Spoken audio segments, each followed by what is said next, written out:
Hello, my name's Denny.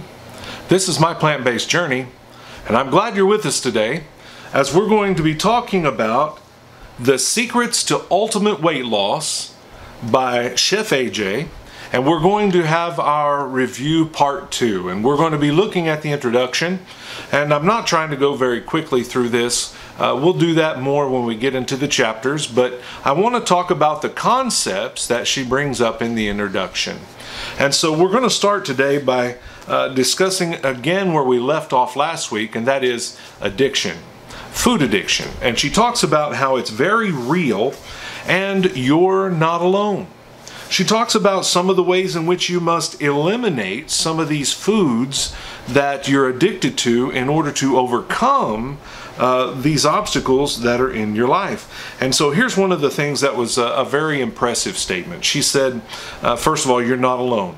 Food addiction, more accurately, processed food addiction, is real. You're not lazy or weak-willed.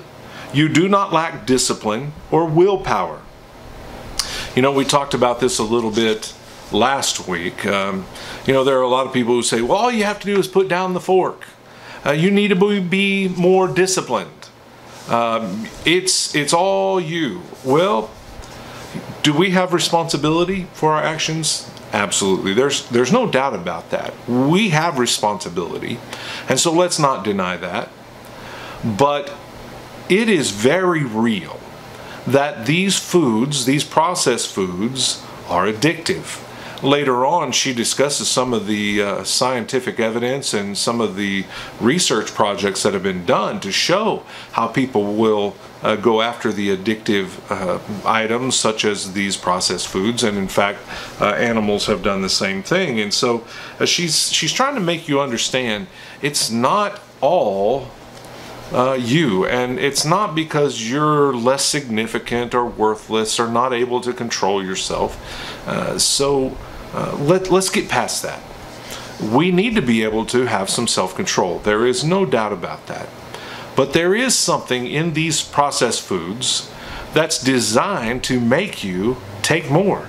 The one I always think of is Lay's potato chips. For years used to say you can't just eat one. No, you can't, because you're addicted and you're going to want to eat the whole bag.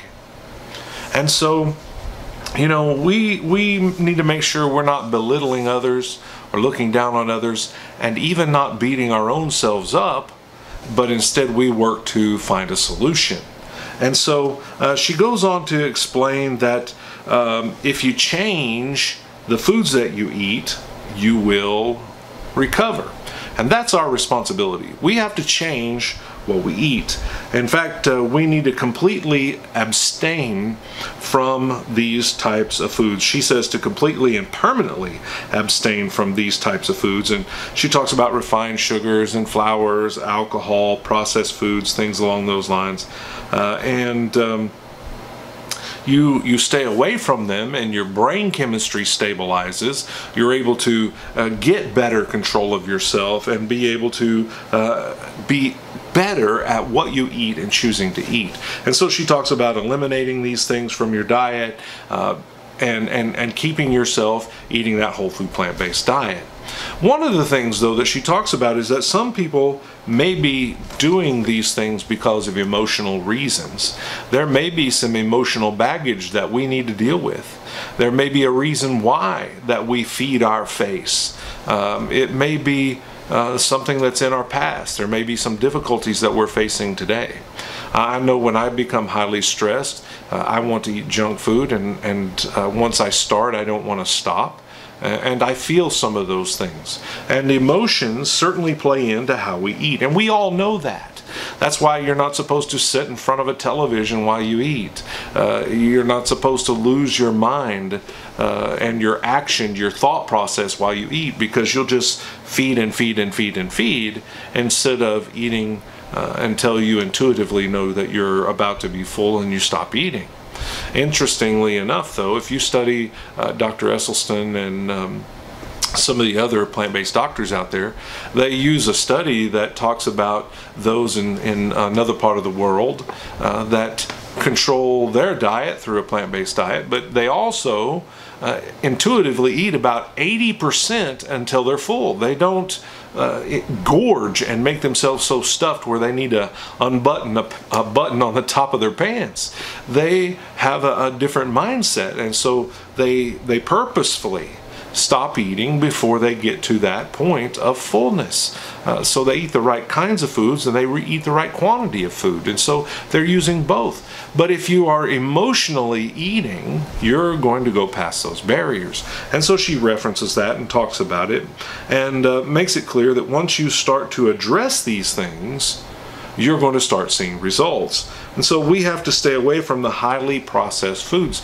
They've been stripped of the water, they've been stripped of their nutrient content for the most part, especially fiber, vital nutrients, things along those lines, vitamins, minerals, and antioxidants. And so when you eat those foods, you're not getting the nutrients you need, you're not getting the fiber that you need, you're not getting the energy that you need from these processed foods. And so the question then becomes, am I someone who's addicted to these things? Am I addicted to processed foods? Am I addicted to these processed foods like flour even? You know, sometimes we will use flour in a recipe, but are we one who's chasing after those processed breads, or do we enjoy the whole grain, whole wheat bread? Do we enjoy the whole grain type cereals, or do we want the processed and sugar sweetened cereals? Are we eating whole foods, whole fruits and vegetables, or are we eating powders, or are we eating processed foods and junk that's formed into a bar? You know, what are we eating? And those are good questions. So how do I know if I'm addicted to those kinds of things? How do I know if I'm addicted to food in general? And for me, as I've already stated, I know for a fact that I've been addicted to food, and have done all the binging and the types of things that are described by Chef AJ in her book. So here's 10 questions that she asks and says you should ask yourself if you are willing to ask yourself, do I have a problem with food or drink? Do I have a problem with these things? And so here's the 10 questions. Do you absolutely have to consume it daily, or perhaps even several times a day? Do you need it? And I'm not talking about really need it. I'm saying, do you have that feeling? Do I have to do this? It's something I have to do every day. For me, I know that I had to have a Coke, or eventually Coke Zero, every single day. In fact, a bunch of them. I spent a lot of time working in a facility where I had constant access to soft drinks, and I drank them non-stop. And then I'd get home and I'd have a refrigerator full of them, and I just had to have them. If I went out to eat, if I was at work, if I was watching a game, I just had to have a soft drink. And now I haven't had a soft drink in over a year and a half, and I don't miss it. And in fact, I don't want it. To me, it even smells bad. It looks bad. I don't want anything to do with it. But for years and years and years, I couldn't stop drinking soft drinks. So do you have something like that? Do you have to run by a certain restaurant? Do you have to have a certain candy? Are you obsessed with something that you have to do every single day? That's a problem. Number 2, do you feel bad if you're unable to get your fix? Yes, you would feel bad if you had an addiction and you didn't get your fix. For me, for instance, caffeine, if I didn't get it, I'd get a headache. I'd feel miserable. I could go get a Coke and I'd feel better in a few minutes, literally. And I don't know how much of that's placebo effect, but I do know that when you're coming off of caffeine, you do have those headaches. And you know, today if I have a glass of tea with a meal, I'm good with it, but I don't drink it all the time every day like I used to. I don't drink Coke at all, and I used to fill my body full of that. Do you think about it often and can't wait until you're able to consume it again, even if you just had it? You know, so did you eat at a fast food restaurant and you're already planning your next meal? Or you took one to go? or you knew that on the way back from work you were going to stop and get something else, then yes, you have a problem. Number 4, is it difficult for you to moderate your use of it? So if you sit down at a Mexican food restaurant and they serve you chips and salsa, can you eat a few bites? Or do you eat the whole basket and ask for another basket and ask for another basket and ask for another basket? Can you sit down and have a potato chip as a snack? Or do you eat the whole bag?